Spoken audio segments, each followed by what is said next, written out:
فارسی زبان میں اس کا ترجمہ ہے پیر، مرشد یا پیر یا رہبر یا رہنما۔ اس کے بغیر انسان کی زندگی وہ دنیاوی ہو یا دینی ہو، ایک مرشد پیر کے بغیر گزارنی مشکل ہے۔ دنیاوی طور پر ہم نے علیحدہ اپنے مرشد اپنے پیر چن لیے۔ آج لیکچر کا دن تھا، کسی نے کہا کہ میرا رہبر میرا قائد نواز شریف ہے، کسی نے کہا میرا رہبر میرا لیڈر عمران خان، کسی نے کچھ کہا کسی نے کچھ کہا۔ یہ ہے کہ دنیاوی لیڈر رہبر رہنما چننے کا طریقہ۔ اس میں انسان اگر ناکام بھی ہو جائے تو وہ اتنی بڑی ناکامی نہیں جتنی بڑی ناکامی ہم دین کے معاملے میں اپنا مرشد اور رہبر کے بغیر گزارے یا اس کو غلط اسٹیپ کر دیں، جتنا بڑا خسارہ دین کے لحاظ سے اتنا دنیاوی خسارہ ہے۔ ہمارا لیڈر، ہمارا مرشد، ہمارا پیر سب سے بڑا جناب محمد رسول اللہ صلی اللہ علیہ وسلم، اس کے بعد کوئی نہیں، کیونکہ وہ ایسا رہبر ہے کہ اللہ رب العالمین نے خود اس لیڈر کی رہنمائی فرمائی۔ میں 4 شرائط قرآن پاک میں سے ایک پیر ایک مرشد کی بتاؤں گا۔ اگر وہ 4 شرائط کسی دنیا کے انسان میں ہوئی تو وہ رہبر بھی ہے، وہ پیر بھی ہے۔ اگر دنیا کے کسی انسان میں وہ 4 شرائط نہ ہوئی تو وہ پیر نہیں، وہ رہبر نہیں۔ پہلی بات کہ جو رہبر ہوتا ہے، جو پیر ہوتا ہے، جو مرشد ہوتا ہے، وہ خود صراط مستقیم پر ہوتا ہے، وہ خود سیدھے راستے پر ہوتا ہے۔ اگر وہ خود سیدھے راستے پر نہیں تو وہ دوسروں کو کیسے سیدھے راستے پر لائے؟ ایک آدمی کو لاہور کا پتہ نہیں، ڈریس کا پتہ نہیں، وہ کیسے دوسرے کو بتلائے گا؟ پہلے نمبر پر ہم نے دیکھ رہے ہیں کہ مرشد، رہنما، لیڈر، قائد، کیا وہ سیدھے راستے پر ہے کہ نہیں؟ لیکن ادھر پھر معاملہ گڑبڑ ہو جائے گا۔ میں کیا کہوں گا میرا لیڈر سیدھے راستے پر، آپ کہو گے میرا لیڈر سیدھے راستے پر۔ دنیا کے ہر فرد و بشر کہے گا میرا فلاں پیر ہے، فلاں لیڈر ہے، وہ سیدھے راستے پر۔ دنیاوی طور پر لوگوں کے کہنے سے وہ سیدھے راستے پر نہ ہو، اس کو اللہ کی ذات کہے کہ یہ سیدھے راستے پر ہے تو وہ سیدھے راستے پر۔ سورت یاسین کے شروع میں اللہ کریم نے فرمایا یاسین والقرآن الحکیم انک لمن المرسلین علی صراط مستقیم، کہ اللہ کے رسول جناب محمد رسول اللہ صلی اللہ علیہ وسلم آپ رسولوں میں سے ایک رسول ہو، علی صراط مستقیم، اور آپ سیدھے راستے پر، یعنی کہ رسول اللہ صلی اللہ علیہ وسلم خود سیدھے راستے پر ہے۔ اس کی گارنٹی اللہ کی ذات نے دی۔ اللہ خود اپنے قرآن میں کہتے ہیں کہ میرا محبوب سیدھے راستے پر ہے۔ فاستمسک بالذی اوحی الیک انک علی صراط مستقیم، اے رسول اللہ صلی اللہ علیہ وسلم، آپ جو اللہ کی طرف سے وحی نازل ہوتی ہے اس کو مضبوطی سے پکڑو گے تو پھر سیدھے راستے پر، آپ قرآن پر عمل کرو گے تو پھر سیدھے راستے پر۔ 3 باتیں۔ پہلی بات جو مرشد وہ ہوتا ہے، پیر وہ ہوتا ہے جو خود صراط مستقیم پر، سیدھے راستے پر۔ دوسری بات، اس کے سیدھے راستے پر ہونے کی گارنٹی اللہ اپنے قرآن میں دے۔ تیسری بات کہ سیدھا راستہ کیا ہے، وہ قرآن کا راستہ ہے، وہ محمد رسول اللہ صلی اللہ علیہ وسلم کے فرمان کا راستہ ہے۔ اس کے علاوہ سب راستے غلط ہیں، صرف قرآن اور سنت رسول۔ ادب احترام سب کا، آپ میرا احترام کرو، میں آپ کا احترام کروں۔ میں آپ کو کہتا ہوں کہ نماز آج کے بعد 3 فرض ہے، آپ کہو گے مولوی صاحب آپ کا احترام ضروری ہے، لیکن ہم نے کلمہ محمد رسول اللہ صلی اللہ علیہ وسلم کا پڑھا اس پیغمبر پر 5 نمازیں فرض ہوئی ہے، ہم آپ کی بات نہیں مانیں گے، ہم محمد رسول اللہ صلی اللہ علیہ وسلم کی بات مانیں گے۔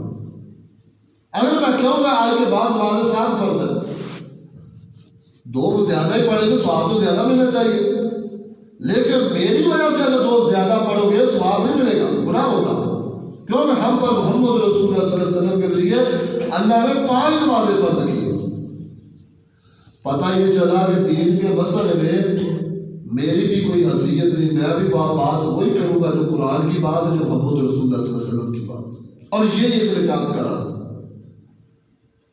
ان 2 ہستیوں کے علاوہ آپ دنیا کی جس مرضی عالم دین کے پیچھے چل پڑو، اگر وہ قرآن حدیث کی دعوت دیتا تو ٹھیک ہے، اگر وہ کہتا میں یوں سمجھتا ہوں میری یہ رائے ہے، تو ایک انسان ہونے کے ناطے اس سے غلطی بھی ہو سکتی ہے، اس سے خطا بھی ہو سکتی ہے۔ پہلی بات، مرشد وہ ہوتا ہے جو خود سیدھے راستے پر، کیوں؟ اس نے لوگوں کو سیدھے راستے پر لانا۔ دوسری بات کہ وہ خود غلطی سے پاک ہوتا، مرشد رہنما غلطی سے خود پاک ہوتا۔ مجھے انبیاء کے بعد بڑے بڑے صلحاء بھی ہیں، بڑے بڑے نیک وکار بھی ہیں، لیکن غلطی سے پاک کوئی بھی انسان نہیں ہے۔ مجھ میں بھی غلطی ہے، آپ میں بھی غلطی ہے، میرے میں زیادہ ہوگی، آپ میں کم ہوگی۔ ایک انسان ہونے کے ناطے ہم سب گناہ گار ہیں، لیکن ہم نے اس کو مرشد بنانا جو خود غلطی نہ کرے۔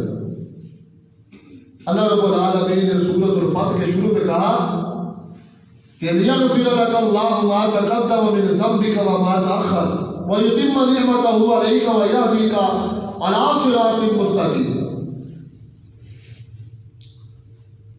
کیا محبوب ہم نے آپ کے ہر قسم کے گناہ، ہر قسم کے عیب، یا ایسے ترجمہ کر لیجیے، اللہ نے مجھے کہا گناہوں کے قریب نہیں جانا، آپ کو کہا گناہوں کے قریب نہیں جانا۔ جب رسول اللہ صلی اللہ علیہ وسلم کی باری آتی ہے، اللہ گناہوں کو کہہ دیتے ہیں کہ تم نے میرے محمد صلی اللہ علیہ وسلم کے قریب نہیں جانا۔ یا ایسے سمجھ لیجیے، اس آیت کا معنی رسول اللہ صلی اللہ علیہ وسلم کی زندگی، 63 سالہ زندگی، ہر لمحہ، ہر وقت اللہ کے رسول صلی اللہ علیہ وسلم کا گناہوں کے بغیر گزرا۔ وہ معصوم والے خطا، ان سے غلطی نہیں ہوتی، تو پھر ہم کیوں نہ ان کے پیچھے چلیں جن سے غلطی نہیں ہوتی۔ ہمیں اتباع ان کی کرنی چاہیے، ہمیں پیروی ان کی کرنی چاہیے۔ اور تیسری شرط کہ مرشد وہ ہوتا ہے جو اپنی مرضی سے نہ بولے، جو بولے بھی تو اللہ کی وحی کے ساتھ بولے۔ وَالنَّجْمِ إِذَا هَوَىٰ مَا ضَلَّ صَاحِبُكُمْ وَمَا غَوَىٰ وَمَا يَنطِقُ عَنِ الْهَوَىٰ إِنْ هُوَ إِلَّا وَحْيٌ يُوحَىٰ۔ فرمایا ہمارا محبوب اپنی مرضی سے بولتا ہی نہیں، جب بولتا تو ہمارے کہنے سے بولتا ہے، اور پھر جب بھی بولتا ہے حق بولتا ہے اور سچ بولتا ہے۔ دنیا میں واحد رسول اللہ صلی اللہ علیہ وسلم کی ذات ہے جس نے خوشی میں بھی غمی میں بھی ہر حالت میں جب بھی بولا حق بولا، ان سے کبھی غلطی نہیں ہوئی۔ حضرت عبداللہ بن عمرو بن عاص رضی اللہ تعالی عنہم، وہ رسول اللہ صلی اللہ علیہ وسلم کی حدیث لکھا کرتے تھے۔ کچھ بڑے لوگوں نے کہا کہ ہر بات نہ لکھا کرو، کبھی اللہ کے رسول صلی اللہ علیہ وسلم خوشی میں ہوتے ہیں، کبھی غمی میں ہوتے ہیں، ہر بات لکھنے والی نہیں ہوتی۔ ایک انسان ہونے کے ناطے کبھی رسول اللہ صلی اللہ علیہ وسلم غمی میں بھی ہوتے ہیں۔ تو حضرت عبداللہ بن عمرو بن عاص نے لکھنا چھوڑ دیا، اللہ کے رسول صلی اللہ علیہ وسلم کے لوگ عبداللہ بن عمرو بن عاص نے لکھنا چھوڑ دیا۔ فرمایا عبداللہ کیوں نہیں لکھتے؟ کہا یا رسول اللہ بڑے سے ہمارے روک دیا تھا اس لیے نہیں لکھتا۔ آپ نے فرمایا فوالذی نفسی بیدہ، مجھے اس ذات کی قسم جس کے ہاتھ میں محمد رسول اللہ صلی اللہ علیہ وسلم کی جان ہے، اکتب لکھا کر ما یخرج منہ الا حق، محمد صلی اللہ علیہ وسلم کے 2 ہونٹوں کے درمیان جو بھی نکلتا ہے حق اور سچ نکلتا ہے، حق نکلتا سچ نکلتا۔ پیغمبر کائنات کے علاوہ ہر انسان سے کبھی وہ جھوٹ بھی بول سکتا، کبھی وہ سچ بھی بول سکتا، دونوں امکانات موجود ہیں۔ میرے بھی دونوں امکانات موجود ہیں، میں کبھی جھوٹ بھی بول سکتا ہوں، کبھی سچ بھی بول سکتا ہوں، لیکن واحد ہستی محمد رسول اللہ صلی اللہ علیہ وسلم کیا جس نے جب بھی بولا حق بولا اور سچ بولا. یہ 3 شرائط کہ وہ خود صراط مستقیم پر ہے اور ان کا کوئی گناہ نہیں ہے اور وہ جب بھی بولتے اللہ کی وحی سے بولتے ہیں. تو میں سمجھتا ہوں یہ میری بدبختی ہے، بد نصیبی ہے کہ میں اس رسول کو چھوڑ کر دنیا کے اوروں کے پیچھے بھاگا پھروں. کوئی کہتا جی میرا نبی غلام احمد قادیانی مرزا کون ہے؟ یہ جھوٹوں کا منبع جس کی ساری زندگی جھوٹوں میں گزری، جس کی ساری زندگی بے حیائی والے گناہ میں گزری ہے. ہم اس کو کیسے نبی مان لے، کیسے مرشد مان لے؟ ہمارا مرشد، ہمارا رہبر تو وہ ہے جو خود صراط مستقیم پر ہے. گارنٹی اللہ کی ذات ہے، جو جب بھی بولتا حق بولتا ہے، جب بھی بولتا اللہ کی وحی سے بولتا ہے. اور چوتھی بڑی اہم شرط کہ اللہ نے انبیاء کو بھیجا کس لیے؟ نبی کے آنے کا مقصد کیا ہے؟ یہ مقصد تو نہیں کہ لا الہ الا اللہ محمد رسول اللہ صلی اللہ علیہ وسلم میں کلمہ پڑھ لیا مقصد پورا ہے، نہیں. اس رسول کے آنے کا مقصد یہ ہے اللہ نے بشر میں سے اس لیے بھیجا. رب فرشتوں میں بھی نبی بھیج سکتا تھا، لیکن رب نے انسانوں میں اس لیے بھیجا کہ جب وہ کھائے گا امت کے لیے طریقہ بنے گا، جب وہ سوئے گا امت کے لیے طریقہ بنے گا، جب وہ حاجت کرے گا امت کے لیے طریقہ بنے گا، جب وہ شادی کرے گا امت کے لیے طریقہ بنے گا.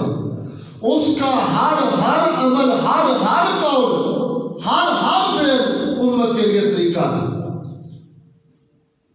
اللہ کریم قرآن میں فرماتا ہے قد کان لکم فی رسول اللہ اسوۃ حسنہ. دنیا میں بڑے بڑے نمونے ہیں، بڑے بڑے ماڈل ہیں، بڑی بڑی کاپیاں موجود ہیں، لیکن ایسا ماڈل اور نمونہ کوئی نہیں جیسا اللہ نے محمد رسول اللہ صلی اللہ علیہ وسلم کو بنا کر بھیجا. فرمایا تمہارے لیے بہترین آئیڈیل، معیار، نمونہ تو اللہ کے رسول صلی اللہ علیہ وسلم کی ذات. میں پوچھنا چاہتا ہوں، ایک طرف اللہ کے رسول صلی اللہ علیہ وسلم ہو، ہم سب مسلمان ہونے کی حیثیت سے اپنے ضمیر سے فیصلہ لیں، اور ایک طرف حضرت ابوبکر صدیق کی ذات ہو، ہم کہاں جائیں گے؟ رسول اللہ کے پاس. ہم پیغمبر کے پاس جائیں گے. جب پیغمبر کے پاس جائیں گے اس کا یہ مطلب نہیں کہ ہم ابوبکر صدیق رضی اللہ تعالیٰ عنہ کی معذرت توحید کر رہے ہیں. کیوں؟ ہم ان کے پاس اس لیے جائیں گے ہم لوگ ان کا کلمہ پڑھا، قیامت کے دن ہماری سفارش، ہماری شفا محمد رسول اللہ علیہ وسلم کی ذات کرے گی.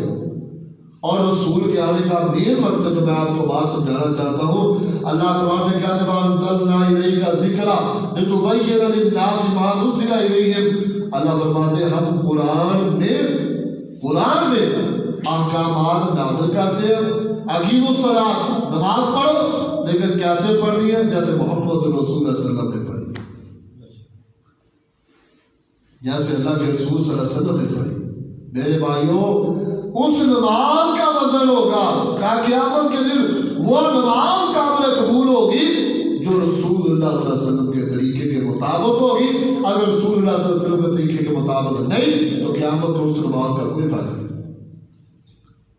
میں ایک مثال دیتا ہوں، صحیح بخاری میں رسول اللہ صلی اللہ علیہ وسلم نے فرمایا قیامت کا دن ہوگا، میں اپنے حوض پر کھڑا ہوگا، کچھ لوگ آئیں گے ان کے وضوؤں کے عذاب ہی چمکتے ہو. کیا مانا؟ وہ نمازیں بھی پڑھتے ہو، وہ نمازیں پڑھتے ہو گے، لیکن ان کے میرے درمیان ایک دیوار حائل ہو جائے گی، دیوار بنا دی جائے گی، رکاوٹ بنا دی جائے گی. میں پوچھوں گا اے جبریل یا اللہ یہ جو میرے امتی لگتے ہیں انہوں نے نمازیں پڑھی ہے، لیکن اللہ فرمائیں گے محبوب آپ کے آنے کے بعد انہوں نے نمازیں تو پڑھی لیکن جیسے آپ نے پڑھی تھی ویسے نہیں پڑھی.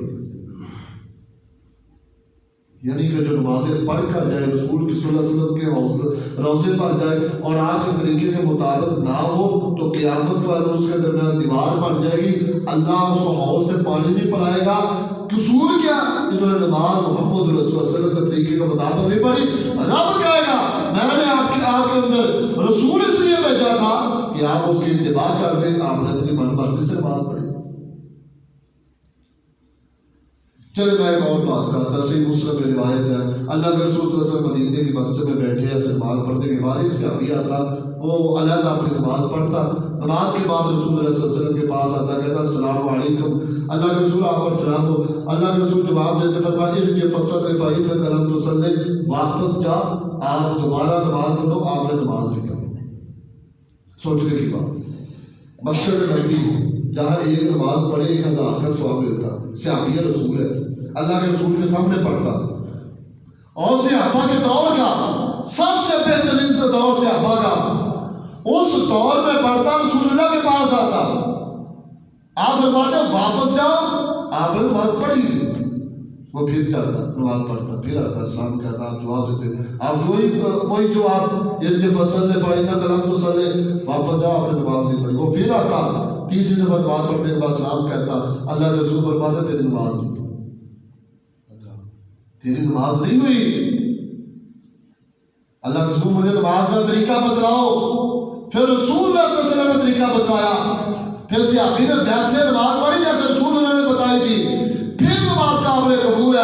اگر پیغمبر کی مسجد میں پیغمبر کا صحابی مدینے میں رہتے ہوئے نبی کے طریقے کے مطابق نماز نہیں پڑھتا، رسول اللہ فرماتے فلم تصلی، اس کی نماز ہی نہیں، میں ساری عمر نماز رسول اللہ کے طریقے کے خلاف پڑھوں، مجھے بتلاؤ کیسے اللہ کا رسول قیامت کا دن کہے گا یہ میری نماز پڑھ کر آیا۔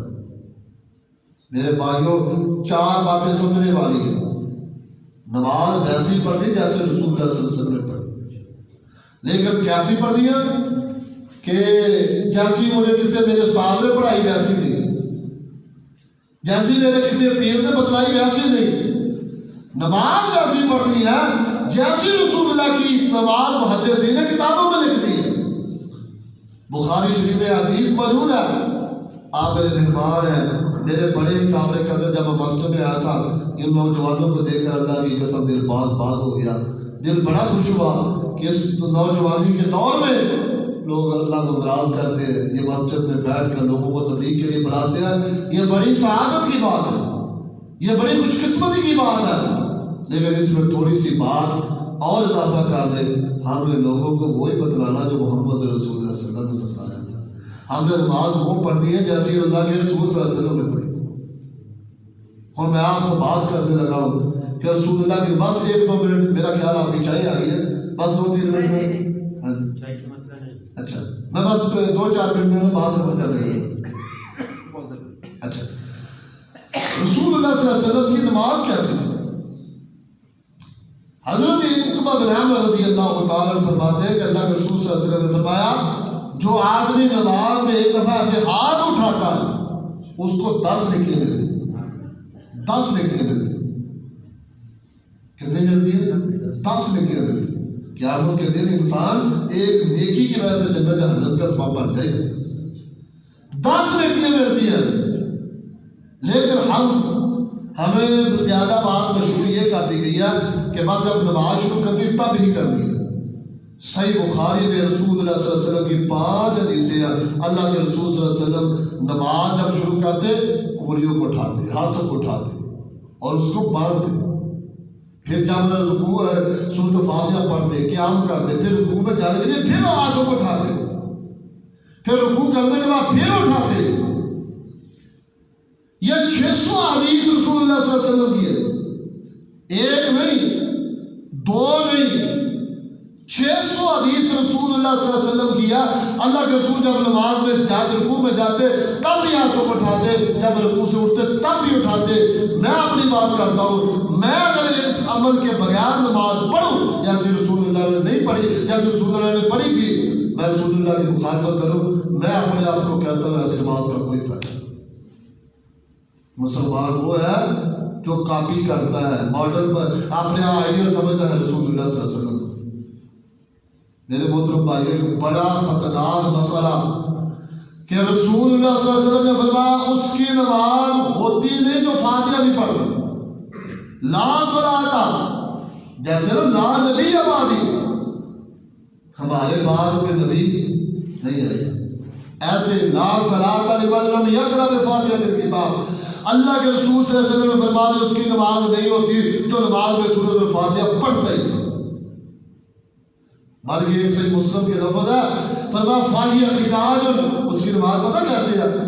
جیسے کپڑ اٹھنی، حاملہ اٹھنی 10 ماہ کا بچہ ضائع کر دیتی ہے نا، وہ مردہ پیدا کرتی ہے، اللہ کے رسول نے فرمایا اس بندے کی نماز اس مردہ بچے کی طرح ہے جو نماز میں سورۃ الفاتحہ نہیں پڑھتا، چاہے امام ہے چاہے مقتدی ہے۔ میں ایک مثال دیتا ہوں، ایک آدمی گوشت لے کر آتا تھا، اس نے بکرے کا 2 کلو گوشت لیا، گھر لایا، بیگم کو دیا، اس میں مسالہ جات بھی آئے، گھی بھی آ گیا، دیسی گھی بھی آ گیا، اس نے اس گوشت کو پکایا، پکانے کے بعد وہ خاوند کو پیش کیا، خاوند نے کھانے کے بجائے اس عورت کو پکڑا مارنا شروع کر دیا۔ وہ جب شور پیدا ہوا تو قریب سے کوئی بزرگ ہے، اس نے پوچھا بھی کیوں مار رہے ہو؟ اس نے کہا اس سے پوچھ لو، اللہ کی مرضی کیوں آپ کو سزا مل رہی ہے؟ کہنے لگی بس مجھ سے تھوڑی سی غلطی ہو، کیا ہوا؟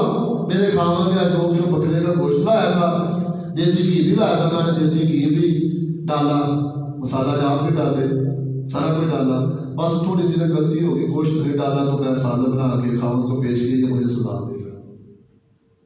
سمجھ آئی نا بات؟ اگر ہانڈی بنائی جائے، گوشت اس میں گوشت نہ ڈالا جائے، دیسی گھی ہو، مسالہ جات ہو، اس کو سالن کہے گا؟ اس کو گوشت کہے گا؟ میرے بھائیوں، نماز بنیاد قسمت الصلاۃ بینی و بین عبدی، جب نماز سورۃ الفاتحہ نماز سے نکل گئی وہ شوربے کی طرح ہے، بنیاد کیا ہے؟ وہ سورۃ الفاتحہ۔ یہ آپ کے لیے میرے لیے بڑی سعادت کی بات آج کا درس ہے۔ ہم قیامت کے دن اللہ کے حضور پیش ہوں گے کہ ہم نے حدیثیں سن لی، پڑھ لی ہے، لیکن ہم نہیں پڑھتے۔ کیوں نہیں پڑھتے؟ مجھے دنیا کا کوئی امام روکے کہ نہیں پڑھتی، میں پوچھنا چاہتا ہوں اس امام کی کیا حیثیت؟ محمد رسول اللہ صلی اللہ علیہ وسلم کا اللہ کے رسول فرمائے سورۃ الفاتحہ میں نماز میں سورۃ الفاتحہ پڑھو، حضرت ابوبکر صدیق فرمائے نہ پڑھو، کس کی مانو گے؟ رسول اللہ کی مانو گے نا۔ یہ ہے طریقہ اللہ کے رسول صلی اللہ علیہ وسلم کا۔ میں آپ کو پھر بتا دوں کہ صحابی کا طریقہ وہ جلدی ہوتا۔ مثال کے طور پر قرآن پاک میں نا اللہ کے نبی فرمایا فَلَمْ تَجِدُوا مَاءً فَتَيَمَّمُوا صَعِيدًا طَيِّبًا، آپ کو پانی نہ ملے، جنگل میں ہو، رستے میں ہو، پاک مٹی سے تیمم کر لو۔ اور اس کا طریقہ رسول اللہ صلی اللہ علیہ وسلم نے بتایا۔ ایک صحابی نے اس آیت پر عمل کیا، کیا کیا؟ اس نے سارے کپڑے اتارے، زمین پر لوٹ پوٹ ہوا، سارے جسم پر مٹی لگائی، وہ طریقہ رسول اللہ صلی اللہ علیہ وسلم کے پاس پیش کیا گیا۔ آپ نے فرمایا اس کا طریقہ کو قابل قبول نہیں، یہ صحابی ضرور ہے لیکن اس کا طریقہ میرے طریقے کے خلاف ہے۔ فرمایا آج کے بعد کسی نے تیمم کرنا ہو، اپنا ہاتھ زمین پر مارے، اس کو اٹھائے، اگر تنگل یا زیادہ مٹی ہے چہرے پر لگائے، پھر اپنے بائیں کو دائیں پر، دائیں کو بائیں پر ہاتھ پر پھیر دے، یہ میرا طریقہ ہے۔ صحابی کا طریقہ پورے جسم کو مٹی لگانا، رسول اللہ نے ریجیکٹ کر دیا۔ طریقہ صحابی کا نہیں چلتا، طریقہ دین میں محمد رسول اللہ صلی اللہ علیہ وسلم کا چلتا۔ اچھا، اگر صحابی اپنی مرضی سے تیمم کرتا، رسول کا فرمان اس کا تیمم نہیں، تو میں اپنی مرضی سے نماز پڑھتا رہوں، میری نماز کیسے؟ میرے محترم بھائیوں، سینکڑوں حدیث ہے کہ نبی پاک نے ہاتھ اٹھایا، واضح حدیث ہے اس کی نماز نہیں ہوتی۔ رسول اللہ صلی اللہ علیہ وسلم نے فرمایا، آپ نے فرمایا صف کو ملایا کرو، اللہ تمہیں ملا دے گا۔ کاٹا نہ کرو، توڑا نہ کرو۔ جب حضرت عمر رضی اللہ تعالیٰ شہید ہوئے تھے، مصلح پر تھے، ابو لولو ممبر سے نکلا تھا، اس نے حضرت عمر کو ناک پر خنجر مارے تھے، وہ بھاگنے کی کوشش کی تھی، لیکن صحابہ کی صف اتنی مضبوط تھی اس کو بھاگنے کے لیے رستہ نہیں ملا تھا۔ صحابہ کہتے ہم تیر کو سیدھا کرنا چاہتے تو رسول اللہ صلی اللہ علیہ وسلم کی صحابہ کی صفوں کو سامنے رکھ لیتے اور تیر کو سیدھا کر دیتے، ایسے اللہ کے رسول صلی اللہ علیہ وسلم کے صحابہ کھڑے ہوتے تھے۔ فرمایا تم نے شیطان کالی بکری کا بچہ وہ تمہاری صفوں سے نہ گزرے، یعنی کہ آپ پاؤں سے پاؤں ملاؤ، کندھے سے کندھا ملاؤ، محبتیں بڑھتی ہیں۔ دو آدمی نہ بولتے ہو ناراض ہو نا، جب وہ پاؤں سے پاؤں ملا کے کندھے سے کندھا ملا کے رب کے حضور سجدہ کریں گے تو رسول اللہ صلی اللہ علیہ وسلم نے فرمایا اللہ کے دل سے نفرت ختم کر کے محبت پیدا کر دے گا۔ فرمایا سب کو ملایا کرو، لیکن ہمارا رواج ہمیں کسی نے سمجھا دیا کہ انگلوں کے برابر وقفہ رکھنا پھر نماز ہوتی ہے۔ ایک طرف دنیا بھی لوگ کہنے والے ہیں، ایک طرف مدینے والا ہے، تب بات پڑے گی جب مدینے والے کی مانے۔ احترام سب کا کرو، علماء کا، اولیاء کا، مشائخ کا، بڑے بڑے علماء، بڑے بڑے نیکوکار کا احترام کرو، عزت کرو، لیکن بات ماننی ہے تو کس کی ماننی؟ محمد رسول اللہ صلی اللہ علیہ وسلم کی ماننی ہے۔ نجات اسی میں ہے۔ اگر وہ بات نہیں مانو گے نجات نہیں ہوگی۔ فرمایا وَأَنزَلْنَا إِلَيْكَ ذِكْرًا لِتُبَيِّنَ لِلنَّاسِ مَا نُزِّلَ إِلَيْهِمْ۔ میرے محترم بھائیو، یہ نماز کا مسئلہ بڑا حساس ہے۔ آپ کے پاس وقت ہے، آپ نماز کو سیکھو۔ فیصل آباد آئے ہو، یہاں سے لوگوں سے سیکھو، دور کہیں چلے جاؤ وہاں سے لوگوں سے سیکھو، اور ایک مقصد بنا لو لوگوں سے یہ سوال کرنا کہ ہمارے مدینے والے مصطفیٰ نے نماز کیسے پڑھی تھی۔ یہ نہیں کہنا فلاں امام نے فلاں پیر نے کیسی پڑھی ہے، اس کا طریقہ بتاؤ۔ نہیں، ہم نے طریقہ پوچھنا ہے محمد رسول اللہ صلی اللہ علیہ وسلم کا پوچھنا ہے۔ میں آپ کو بتاتا ہوں 600 سے زیادہ حدیث رفع الیدین کرنے کی واضح حدیث ہے جو سورۃ فاتحہ نہیں پڑھتا اس کی نماز ہوتی نہیں، سر سے پاؤں ملاؤ محبتیں پڑھتی ہے۔ پھر میں آپ سے ایک اور سوال پوچھنا چاہتا ہوں، میں بھی اپنے ضمیر سے پوچھتا ہوں، آپ بھی اپنے ضمیر سے پوچھیں۔ جب حضرت عمر رضی اللہ تعالیٰ عنہ کو کھنجر لگے، 6 کھنجر لگے، کہاں لگے تھے؟ حدیث میں لفظ ہے ناف کے نیچے، یہ جگہ پر، یہاں سے کٹ ہو گیا، انتڑیاں کاٹ دی گئی۔ تو ظاہر بات ہے حضرت عمر کے ہاتھ بھی تو زخمی ہونے چاہیے تھے، لیکن ہاتھ زخمی نہیں ہوئے۔ کیوں نہیں ہوئے؟ حالانکہ قیام تھا۔ حضرت عمر نے تو ہاتھ اتنے باندھے ہو گئے، چاہیے تو تھا پہلے ہاتھ زخمی ہوتے پھر ناف زخمی ہوتی، لیکن حضرت عمر کی ناف زخمی ہوئی، ہاتھ نہیں زخمی ہوئے۔ یہ واضح بتا رہے ہیں کہ حضرت عمر رضی اللہ تعالیٰ عنہ ہاتھ اس جگہ نہیں باندھتے تھے، ہاتھ ناف سے اوپر باندھتے تھے۔ یہ ناف ہے، اس کے اوپر ادھر باندھ لو، ادھر باندھ لو، جہاں آپ کو ممکن آسانی ہے وہاں باندھ لو۔ پھر دیکھیں میرے محترم بھائیوں، ناف کے نیچے تو اللہ نے وال رکھنے کا حکم نہیں دیا، یہ جگہ تو پاک ہے، یہاں تو اللہ نے وال اتارنے کا حکم دیا۔ تو یہاں تو نہیں کوئی انسان ہاتھ باندھ کے کھڑا ہو جائے جس جگہ سے اللہ نے صفائی کا حکم دیا۔ یہ کیا سادہ سی بات ہے، میں آپ سے غلطی کروں گا، برا کہوں تو میں آپ سے معافی مانگوں گا، تو کیا کروں گا؟ بھائی مجھے معاف کر دو، ایسا تو نہیں نا کروں گا، یہ کروں گا بھائی مجھ سے غلطی ہو گئی۔ یہ طریقہ ہے دین کا، جب اللہ سے معافی مانگنی ہو تو ایسے نہیں کرتا، اللہ سے معافی مانگنی ہو بڑے ادب سے آپ مانگنی ہے۔ کس جگہ ہاتھ باندھ رہے ہیں؟ جس جگہ تیرا دل ہے، تیرا ضمیر ہے، تیرے دل کی صفائی ہوگی پھر اللہ کے دن معاف کرے گا۔ اس لیے یہ نماز کے بڑے مسائل ہیں، بہت ساری باتیں ہیں، بہت ساری باتیں نماز کے حوالے سے سیکھیے۔ ہمارے یہ محترم بھائی زبیر صاحب ہیں، ان سے بھی سیکھیے، آگے چلے جائیے۔ لیکن یہ بات واللہ اللہ کی قسم کسی کے دل دکھانے کی بات نہیں ہے، صرف یہ نیت ہے ہم سب مسلمانوں کی نماز ایسی ہو جائے جیسے اللہ کے رسول صلی اللہ علیہ وسلم نے پڑھی۔ دیکھو نا، اس دل میں محبت تو وہ ہونی چاہیے جو رسول اللہ صلی اللہ علیہ وسلم کے لیے تڑپے، وہ دل سے وہ ہو جو کہتا میں نے اپنے رسول صلی اللہ علیہ وسلم کے پیچھے اس کو لگانا ہے۔ آج کل جو لوگ کیا کرتے ہیں، فلاں میرے فلاں دوست نے جیسا اصول بنایا میں ویسا بناؤں، جیسی جوتی اس نے پہنی ویسی پہنوں گا۔ ہم تو فقیر لوگ ہیں، درویش لوگ ہیں، ہم کیا کہتے ہیں؟ ہم کہتے ہیں جیسی نماز رسول اللہ نے پڑھی ویسی پڑھیں گے، جیسا رسول اللہ صلی اللہ علیہ وسلم نے رکھا تو ویسا رکھیں گے۔ لیکن یاد رکھ لیں اگر رسول اللہ کے طریقے کے خلاف بات آئی قیامت کے دن وزن کوئی نہیں پڑے گا۔ عاملۃ ناصبہ تصلیٰ نارا حامیہ، عمل کر کر تھک جائیں گے لیکن پھر بھی جہنم میں جائیں گے۔ اس لیے جائیں گے انہوں نے اعمال تو کیے تھے لیکن مدینے والے کے طریقے کے مطابق کیے تھے۔ اس لیے نماز کے حوالے سے سیکھیے، پوچھیے، اگر کوئی آپ کے ذہن میں بات ہو تو پوچھ سکتے ہیں، ہمارے یہ فادر بھائی سے پوچھ سکتے ہیں، آج آپ کل یا پرسوں کہیں اور جائیں گے ان سے پوچھ سکتے ہیں۔ لیکن مقصد کیا کہ ہم نے رسول اللہ صلی اللہ علیہ وسلم کی نماز کو تلاش کرنا ہے۔ اس لیے میرے محترم بھائیوں، نماز ہے، روزہ و زندگی کے سبھی معاملات ان کو اللہ کے رسول صلی اللہ علیہ وسلم کے پیچھے لگاؤ، اور تبلیغ کرنے کے لیے کیا کرو؟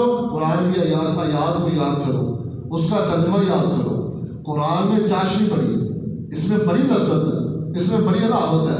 تبلیغ کرنے کے لیے حدیث نبویہ یاد کرو، بخاری شریف سے لو، مسلم شریف سے لو، دیگر حدیث کی کتابوں سے لو، بڑی بڑی پیاری حدیث، بڑے پیارے فرامین ہیں، ان کی طرف لوگوں کو دعوت دو۔ جب تم قرآن کی دعوت دو گے انشاءاللہ قرآن میں بڑی علامت ہے، یہ کھینچے گا لوگوں کو، یہ اپنی طرف بلائے گا، لوگ آئیں گے۔ وہ حدیث میں بڑی علامت ہے، دنیا میں علماء کے قول و اقوال بطور عبرت بطور اصلاح وہ تو ضروری ہے، بڑوں کے علماء کے اقوال ضروری ہے، لیکن اکثر مقصد اللہ اس کا رسول ہے۔ اللہ اس کے رسول کے پیچھے چلو گے نجات ہے، مگر اس کے بغیر کوئی نجات نہیں۔ اللہ میرے سمیت عمل کی توفیق عطا فرمائے۔